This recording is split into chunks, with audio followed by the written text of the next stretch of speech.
बाबा की नगरी में प्यारे प्यारे साईं भक्तों से मुलाकातें, फिर उनके अनुभव, आपकी आस्था में चार चांद लग जाते हैं और आपकी आस्था बाबा के लिए इतनी बढ़ जाती है कि आप हर सुख और दुख को आप किनारे रख देते हो और बस आप सोचते हो बाबा है तो बाबा कर लेंगे। ओम साई राम, नमस्कार। मैं हूँ साई पूजा चैनल पर आप सभी साई भक्तों का तहे दिल से स्वागत, अभिनंदन, बाबा का ढेर सारा आशीर्वाद और प्यार। आज हम एक साई भक्त से मिल रहे हैं जो कि बहुत प्यारी सी बच्ची है बाबा की, और आज उसकी शादी की सालगिरह है और अपने बारे में वो खुद ही बताएंगी। बस मैं थोड़े थोड़े उनसे चीज़ें पूछूंगी। तो चलते हैं, मिलते हैं वो गुड़िया से, बाबा की प्यारी बच्ची से, उसका नाम जानते हैं। ओम साई राम जी। ओम साई राम, जय साई राम। क्या नाम है आपका? नेहा, नेहा मनचंदा। कहाँ है नेहा? कहाँ से आप आई हो? दिल्ली से। दिल्ली से। ये आज आपकी सालगिरह। सबसे पहले तो बहुत बहुत बधाइयाँ, बाबा का बहुत आशीर्वाद आपको, आप दोनों बच्चों को। और मेरी एक विश है कि आप जब भी आओ, अब नेहा और हेमंत के लिए आप लोग सुनने से पहले आप लोग सबसे पहले शेयर कर दें कि, और कमेंट सेक्शन में ज़रूर बताएं एक्सपीरियंस कैसा लगा। और इनके लिए, इन जोड़े के लिए आप लोग प्रार्थना करना कि इस बार जब आए तो अपना बच्चा लेके आए, क्योंकि कैमरे में कैप्चर हो रहा है। जब बच्चा लेके आएंगे तो आप लोगों को चेहरा याद रहेगा। तो नेहा, तुम बाबा से कितने वर्ष हो गए जुड़े हुए? तीसरी बार शिरडी आ रही हूँ। तीसरी बार। हाँ। तो कैसे इतना लगाओ बाबा से, कितना प्यार, कैसे, क्या रीजन? पहली बार मैं शिरडी आई थी 2019 में, और फिर उसके बाद अपनी शादी के बाद 2022 में आई। हमारी 2020 में शादी हुई थी, और ये अब तीसरी बार अपने हस्बैंड के साथ सेकंड टाइम आ रही हूँ। और बाबा से जुड़ने का क्रेडिट इन्हीं को जाता है, क्योंकि मेरे से ज़्यादा बाबा के प्यारे ये हैं, ये बाबा के बच्चे हैं जिन्होंने, बाबा ने मुझे इनको गिफ्ट में दिया है। क्या बात है, क्या बात है। और वैसे तो बाबा के चमत्कार जितने कहूँ उतने कम है। हर दिन में एक चमत्कार, एक क्या, हर एक दिन बाबा के चमत्कारों से भरा हुआ है। लेकिन कुछ ऐसे चमत्कार हैं जो एकदम याद रह जाते हैं, अदरवाइज कोई एंड नहीं है उनका। तो वो आप लोगों के साथ शेयर करना चाहूँगी। पहली बार मैं शिरडी जब आई थी तो 2019 में मैं अपने मामा के साथ और अपनी कज़न के साथ आई थी, जो पुणे में रहते हैं। वो लोग मुझे लेके आए थे। उस टाइम क्रिसमस का टाइम था और मेरे को साईं बाबा के बारे में कुछ इतना खास पता नहीं था और इंटरेस्ट भी नहीं था, सच बोलूँ तो। उस टाइम मैं जस्ट यहाँ आई थी कि ठीक है घूमने के लिए एक जगह है, बस आ गए। और उन्होंने भी मुझे ऐसे कुछ यहाँ के बारे में खास इंट्रोडक्शन नहीं ऐसे मतलब बताया था कि ये चीज़ ये है, तो ठीक है। उस टाइम मुझे कुछ ऐसा स्पेशल फील भी नहीं हुआ था। और उसके बाद जब मैं अपनी शादी के बाद 2022 में अपने हस्बैंड के साथ यहाँ पहली बार आई, तो मुझे जो एक्सपीरियंस तब फील हुआ वो एक अलग ही एक्सपीरियंस था। यहाँ आके मुझे वो फील हुआ जो मुझे गुरुद्वारे में जाके फील होता है।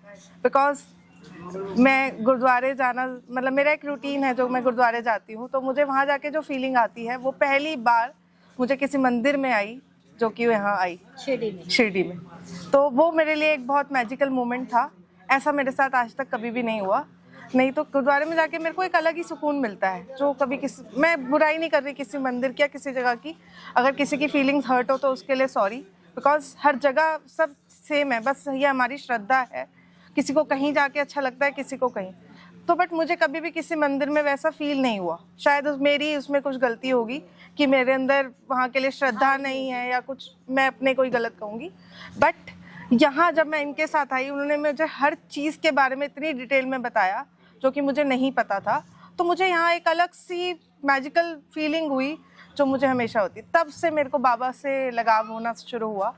और फिर इन्होंने मुझे एक बात और भी बोली कि बाबा अपने बच्चों को हर रूप में दर्शन दे देते हैं, जिस रूप में चाहो बाबा उस रूप में दर्शन दे देंगे। अगर तुम, जैसे मैं गुरु नानक जी गुरुद्वारे को ज़्यादा वो करती थी, मतलब अभी भी करती हूँ, ऐसा नहीं है, सबका मालिक एक। और गुरु नानक जी ने भी एक ओमकार बोला है, उसका भी हमारा मीनिंग यही है कि सबका मालिक एक, कर्ता पूरक एक ही है, करने वाला एक ही है। हम लोगों ने बस नाम अलग अलग दिए हुए हैं, जो सुप्रीम पावर है वो एक ही है।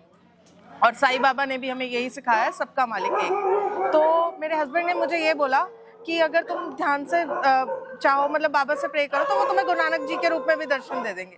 और ये मैंने फील किया, ये मुझे एक्सपीरियंस हुआ कि मैंने बाबा जी में गुरु नानक जी को भी देखा, जो मेरे लिए किसी चमत्कार या ब्लेसिंग बोल लो उससे कम नहीं है।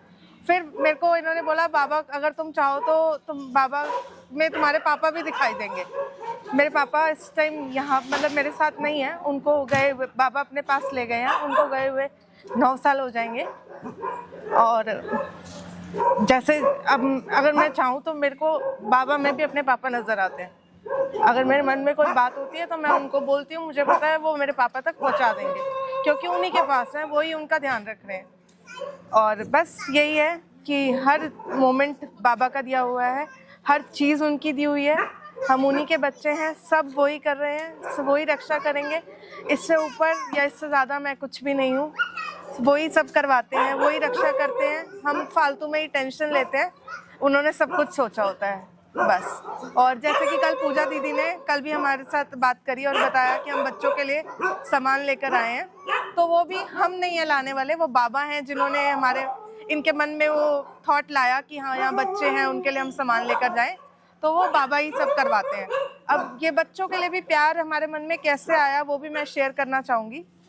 एक टाइम ऐसा भी था जब मुझे इन बच्चों से इतना डर लगता था कि अगर ये मेरे पास से भी निकल जाए तो मेरे साथ जो होता था मैं उसको ऐसे पकड़ लेती थी और मैं बिल्कुल डर जाती थी। बट 2016 में मेरा ब्रदर एक छोटा सा पपी हमारे घर में लेके आया जिसका नाम ओरियो है। उस बच्चे ने हमारे सबके मन में इतना प्यार डाल दिया कि उसने हमें इतना प्यार दिया और ये सिखाया कि इन बच्चों से प्यार कैसे किया जाता है। फिर कोरोना के टाइम में हमें रियलाइज़ हुआ कि इन बच्चों के लिए बाहर बहुत मुश्किल हो रही है, हम तो आराम से घर में बैठ के सब कुछ खा रहे हैं, तब थोड़ा सा हम इनके साथ और जुड़े। लेकिन इसका क्रेडिट हमारे घर में जो छोटा सा बच्चा ओरियो है उसको जाता है।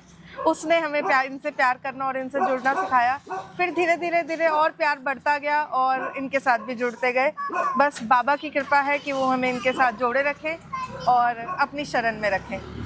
ओम साई राम, जय साई राम।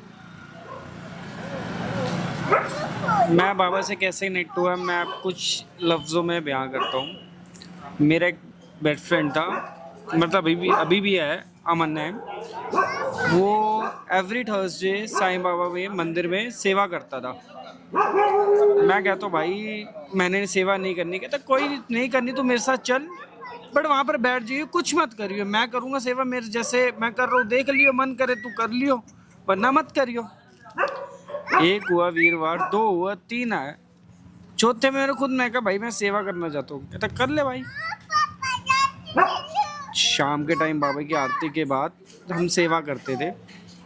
एक बारी हुआ, 2 बार, 3 बार, जहाँ बाबा ने अपने साथ मुझे ऐसा खींचा, वो दिन है और ये दिन है, बाबा से बिना कुछ मांगे उन्होंने बहुत कुछ दिया, बट कुछ हमारी गलतियाँ थी जो हम उसे संभाल नहीं पाए। फिर मेरी 2020 में शादी हुई नेहा से। बाबा का दिया हुआ सबसे बड़ा गिफ्ट मेरे लिए यही है। बाबा के तो बहुत करिश्मे हैं, एक लफ्ज़ों में वो कभी बयान नहीं हो सकते, ना वो कह सकता हूँ, पर बाबा के दर पे हाजिर लगते रहे, यही मेरे लिए सबसे बड़ी दुआ है। आज शादी की सालगिरह है, कैसा लग रहा है यहाँ पर? जो सुकून यहाँ है वो सुकून कहीं नहीं है। मैंने हर जगह अपनी शादी की सालगिरह सेलिब्रेट करी है, वो इवन आउट ऑफ स्टेट हो या कहीं भी हो, जो यहाँ पर आकर सुकून मिला वो कहीं नहीं मिला। मैं अपने दोस्त के साथ आता था, उसके बर्थडे वगैरह सेलिब्रेट करने, बट एक मेरे मन में ही था कि मैं भी आऊँ यहाँ पर अपना बर्थडे सेलिब्रेट करूँ, बट बाबा ने मुझे वो मौका दिया, मुझे अपनी सालगिरह करनी पड़ी। इससे ज़्यादा मेरे लिए ब्लेसिंग और कुछ नहीं है। हाँ, मेरे पास एक है। हमारी शादी के थोड़े टाइम बाद ही विदिन 1 मंथ इनकी तबीयत बहुत ख़राब हो गई थी। इनको रात को बहुत तेज़ बुखार हो गया था और बहुत ही ज़्यादा, मतलब एकदम हाई फीवर जिसे कह सकते हैं। उस टाइम पे इन्होंने मुझे बोला कि मेरे फ्रेंड को कॉल कर, जिसका नाम अभी ये बता रहे हैं, अमन को, और उसको बोल कि बाबा की विभूति लेकर आए। हमारे पास उस टाइम घर पे बाबा की विभूति नहीं थी। वैसे इनके पास हमेशा होती है पर उस टाइम नहीं थी, ख़त्म थी घर पे, या ढूंढी और मिली नहीं। तो उसको मैंने कॉल किया और उसको मैंने बोला कि ऐसे ऐसे इनकी तबीयत ख़राब है, बाबा की विभूति लाने को बोल रहे। वो आधे घंटे के अंदर हमारे घर में बाबा की विभूति लेकर आ गए और जैसे ही मैंने इनको बाबा की विभूति दी, बस उसकी थोड़ी देर में इनका बुखार उतर गया। थोड़ी देर में ही बाबा ने अपना चमत्कार दिखा दिया कि कोई और दवाई देने की मुझे ज़रूरत ही नहीं पड़ी। बाबा की विभूति देते ही बस बुखार उतर गया और अगले दिन भी मुझे ना डॉक्टर के पास ले जाना पड़ा और ना कोई दवाई देनी पड़ी। क्या बात है, लोगों को क्या संदेश देना चाहोगे?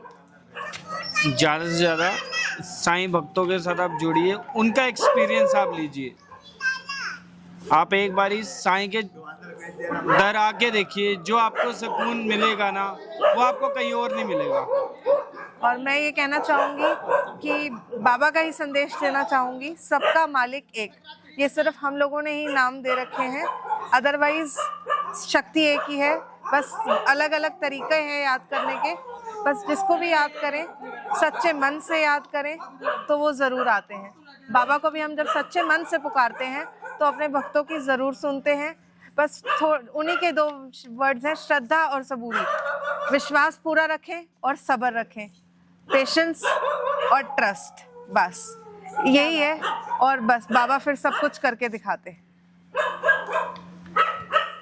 ओम साई राम। तो कैसा लगा एक्सपीरियंस इनका? और आज इनकी शादी की सालगिरह है और बहुत सौभाग्य की बात है कि दोनों यहाँ पर जोड़ा बैठा है। और ये जो जोड़ा है, मैं उनके लिए प्रार्थना करती हूँ ताउम्र जब ये बूढ़े हो जाएं डंडा लेके आए अपने बच्चों के साथ, नाती पोतों के साथ। इतना इनको इतनी उम्र देना, दीर्घायु देना और इतना इनको भर भर के देना कि बाबा दोनों हाथों से लुटाए। तो जिनको भी एक्सपीरियंस अच्छा लगा, नेहा की बातें, हेमंत की बातें, तो 9918073846 पर हमें अपने एक्सपीरियंस भी शेयर करें। और हाँ, ज़्यादा से ज़्यादा सब्सक्राइब करें हर घर साईं घर घर साईं। और ज़्यादा से ज़्यादा आप लोग जितना आप बाबा के लिए श्रद्धा बढ़ाओगे उतना बाबा को अपने पास पाओगे। ओम साई राम, जय साई राम।